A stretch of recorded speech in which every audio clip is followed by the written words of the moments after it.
Dans les corridors glacés du château de Montsoreau, où l'écho des pas résonne comme des battements de cœur agonisants, une silhouette en deuil perpétuel glisse entre les ombres, portant en elle un secret plus noir que les eaux troubles de la Loire. Diane de Méridor, dont le nom autrefois murmuré avec tendresse et désormais prononcé avec crainte, a transformé sa douleur en une arme plus tranchante qu'aucune épée forgée dans les forges royales du XVIe siècle. Les domestiques tremblent quand ils aperçoivent sa silhouette fantomatique traverser les salles où jadis résonnaient ses rires cristallins, car ils savent qu'une femme brisée par l'amour peut devenir plus dangereuse qu'une armée entière. Le poison coule dans ses veines comme un fleuve empoisonné. Non pas celui qui tue le corps, mais celui qui consume l'âme et transforme l'innocence en une soif inextinguible de justice sanglante. Chaque nuit, elle compte les battements de son cœur meurtri, chaque pulsation étant un serment renouvelé de faire payer à celui qui a arraché son bien-aimé de ce monde la dette de sang qu'il lui doit. Dans l'obscurité de sa chambre tendue de velours noir, elle caresse le portrait de son amour perdu, ses larmes traçant des sillons sur ses joues pâles comme des cicatrices que le temps refuse de guérir. Le duc, qui a détruit sa vie, ignore encore qu'il a réveillé une créature née de la vengeance. Une femme qui a appris que l'amour et la haine ne sont que les deux faces d'une même médaille forgée dans les flammes de la passion. Car lorsque l'amour se transforme en haine et que la tendresse devient cruauté, même les anges peuvent devenir des démons. Et Diane de Méridor est sur le point de prouver que l'enfer n'a pas de furie comparable à celle d'une femme trahie. Mes chers auditeurs des ténèbres, installez-vous confortablement dans l'obscurité de vos foyers, car ce soir, je vous emmène dans les méandres tortueux d'une histoire vraie qui a secoué les fondations même de la noblesse française du XVIe siècle. Une histoire où l'amour pur s'est mué en vengeance impitoyable, où une dame de la haute société a embrassé les arts les plus sombres pour obtenir justice. L'histoire de Diane de Méridor n'est pas une simple légende, murmurée dans les couloirs poussiéreux des bibliothèques, mais un témoignage glaçant de ce dont l'âme humaine est capable quand elle est poussée au-delà des limites de la raison. Dans les archives royales, cachées derrière des sceaux brisés par le temps, reposent les preuves de cette tragédie qui a fait trembler la cour et transformé une femme aimante en instrument de mort. Avant que nous plongions ensemble dans ces eaux troubles où la passion se mélange au poison, n'oubliez pas de vous abonner à cette chaîne où les histoires les plus terrifiantes de l'humanité prennent vie. Laissez un commentaire en nous disant de quel pays et de quelle ville vous nous écoutez, car la terreur, mes amis, n'a pas de frontières. Appuyez sur cette cloche de notification. Elle pourrait bien être le glas qui annonce votre prochaine nuit sans sommeil. Au cœur de l'Anjou, où les brumes matinales s'accrochent autour comme des linceuls, se dresse le château de Montsoreau, forteresse imprenable qui garde jalousement ses secrets derrière des murs épais de plusieurs siècles d'histoire sanglante. Diane de Méridor y grandit comme une fleur rare dans un jardin de pierre, sa beauté rayonnant tel un phare dans l'obscurité de ces temps troublés où la mort rôde à chaque coin de rue et où les alliances se forgent et se brisent au gré des ambitions. Ses cheveux dorés comme les blés de juin capturent la lumière des chandelles dans les grands salons, et ses yeux d'un bleu profond comme les eaux de la Loire semblent receler des mystères que même les prêtres n'osent sonder dans leurs prières nocturnes. Louis de Clermont, jeune noble au cœur pur et à l'épée tranchante, découvre en elle non seulement une beauté à couper le souffle, mais une âme sœur, avec qui partager les secrets les plus intimes de son existence, tourmentée par les guerres de religion. Leurs regards se croisent pour la première fois dans la chapelle du château, pendant que l'encens monte vers les voûtes gothiques comme les prières des âmes perdues, et instantanément, quelque chose d'irréversible se produit entre leurs cœurs synchronisés. Les rencontres secrètes dans les jardins abandonnés du château deviennent leur refuge contre un monde où l'amour véritable est un luxe que peu peuvent s'offrir. Leurs mains entrelacées traçant des serments que seules les étoiles témoins de leurs baisers furtifs. Chaque lettre échangée devient un trésor caché dans les recoins les plus secrets de leurs appartements. chaque mot écrit à la lueur des bougies, portant la chaleur de promesse d'un avenir qu'ils construiront ensemble malgré les obstacles. Mais dans l'ombre de leur bonheur naissant, des yeux malveillants observent, des langues perfides murmurent, et des cœurs jaloux commencent à tisser la toile qui transformera leur paradis terrestre en cauchemar éternel. Le duc de Guise, homme aux appétits insatiables et aux méthodes impitoyables, pose son regard de prédateur sur Diane, voyant en elle non pas une femme à aimer, mais un territoire à conquérir et une alliance à sceller dans le sang si nécessaire. Car dans ce monde, où la politique et la passion s'entremêlent comme des serpents venimeux, l'amour pur de Diane et Louis devient une menace pour ceux qui ne connaissent que la corruption et qui s'apprêtent à détruire tout ce qui brille de vérité dans l'obscurité de leur existence. L'aube se lève rouge sang sur les jardins du château quand Louis de Clermont reçoit le cartel qui scellera son destin, un morceau de parchemin où l'encre noire semble suinter comme du poison sur la page immaculée. Le duc de Guise, masque de courtoisie dissimulant mal sa nature bestiale, a choisi les armes et le lieu de ce duel qui n'en est un que de nom. Car il s'agit en réalité d'un assassinat prémédité orchestré avec la précision d'un bourreau. Dans la brume matinale qui s'élève des prairies comme les âmes des morts réclamant justice, les deux hommes se font face. Mais seul l'un d'eux connaît les règles truquées de ce jeu mortel, où l'honneur n'est qu'un masque. Diane, cachée derrière les rideaux de sa fenêtre, observe la scène avec un pressentiment glacial qui lui noue les entrailles, son cœur battant au rythme des sabots des chevaux qui s'approchent inexorablement du lieu du sacrifice. Les épées se croisent dans un ballet métallique où chaque mouvement de Louis révèle sa noblesse d'âme, tandis que chaque attaque de Guise trahit sa nature de serpent qui frappe dans l'ombre sans honneur ni pitié. Mais l'acier de Guise a été trempé dans une substance plus noire que la nuit, un poison lent qui commence son œuvre destructrice dès que la première goutte de sang perle sur la peau pure de Louis.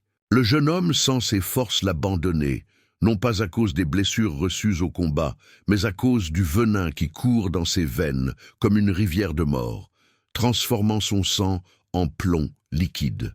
Il tombe à genoux dans l'herbe humide de rosée, ses yeux cherchant une dernière fois la fenêtre où se cache celle qu'il aime, murmurant son nom comme une dernière prière avant que l'obscurité ne l'emporte. Guise essuie sa lame souillée avec un sourire satisfait, convaincu que rien ne l'empêchera désormais de s'emparer de Diane et de la fortune qui va avec, ignorant qu'il vient de signer son propre arrêt de mort.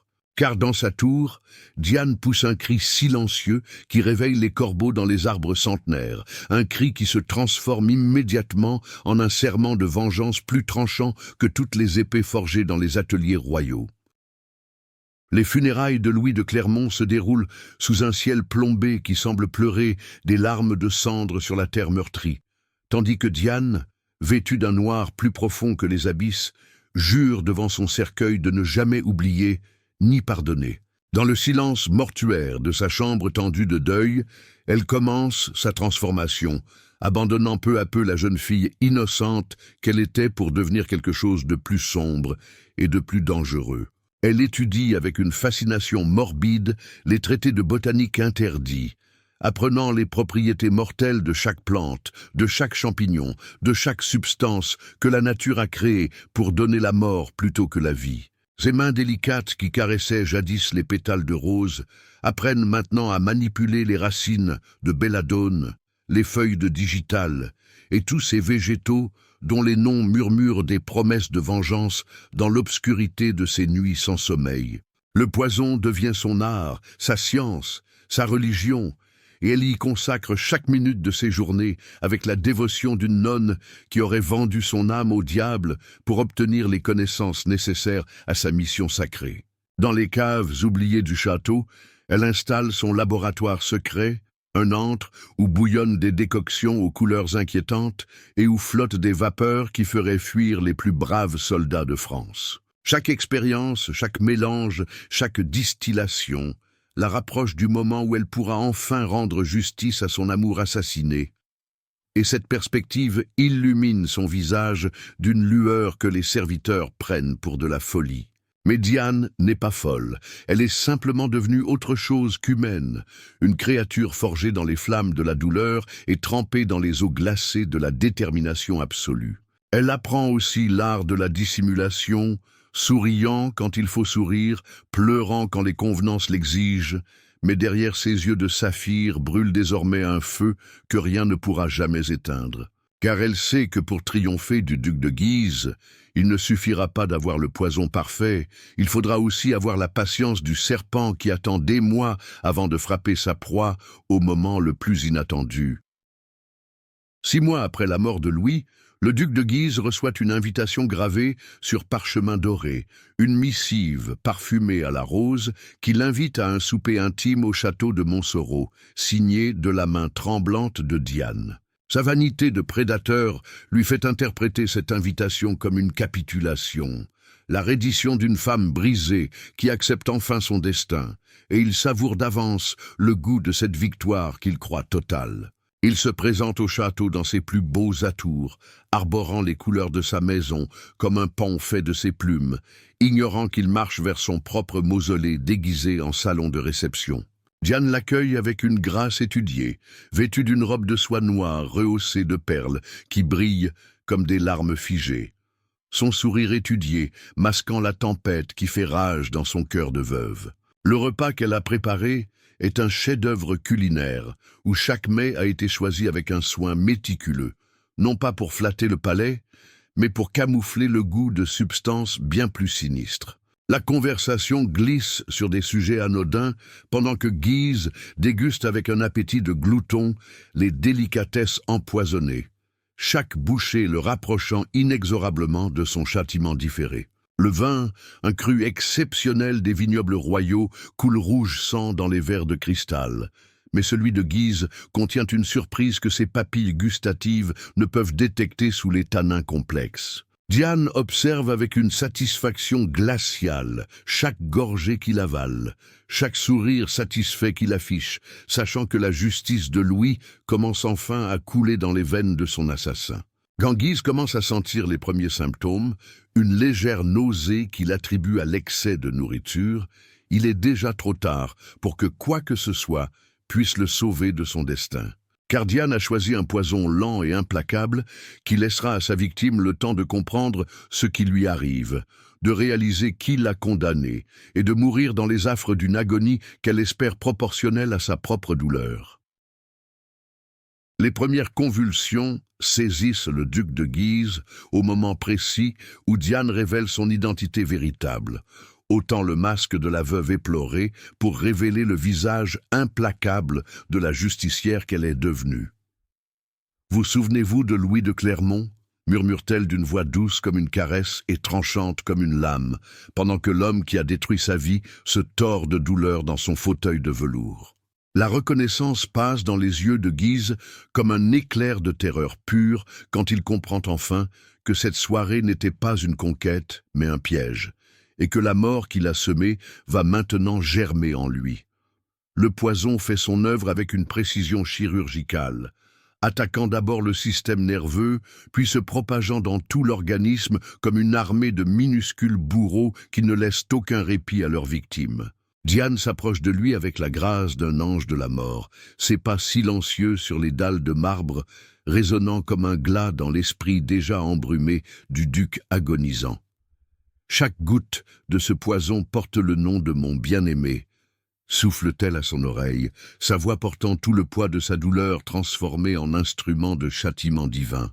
Les serviteurs du château, complices silencieux de cette justice parallèle, ont reçu l'ordre de ne pas intervenir, de laisser la nature suivre son cours inexorable vers la conclusion que tous s'attendaient secrètement. Guise tente de crier, d'appeler à l'aide, mais sa voix n'est plus qu'un râle étouffé, ses mots se perdant dans les convulsions qui secouent son corps, comme les derniers soubresauts d'un animal pris au piège. Dans ces derniers instants de lucidité, il voit le portrait de Louis de Clermont que Diane a fait placer face à lui, comme pour que sa victime comprenne qu'elle va rejoindre celui qu'elle a assassiné dans l'au-delà.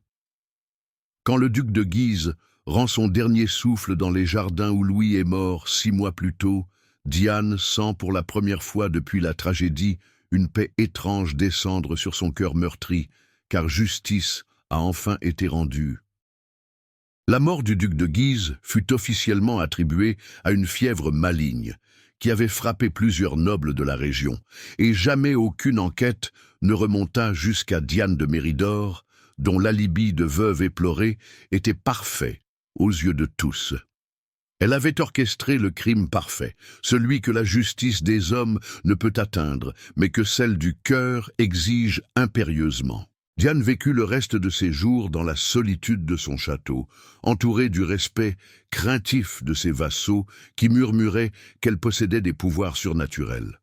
Certains prétendent qu'elle continua à pratiquer les arts sombres, non plus pour tuer, mais pour communiquer avec l'esprit de Louis dans l'au-delà.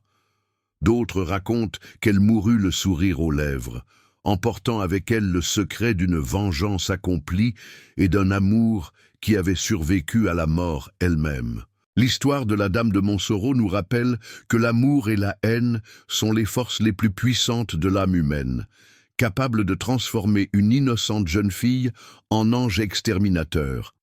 Dans les couloirs du château qui existent encore aujourd'hui, les guides murmurent que parfois, par les nuits de brouillard, on peut apercevoir une silhouette en deuil qui glisse entre les ombres, veillant éternellement sur l'amour qui lui a coûté son humanité mais lui a rendu sa justice.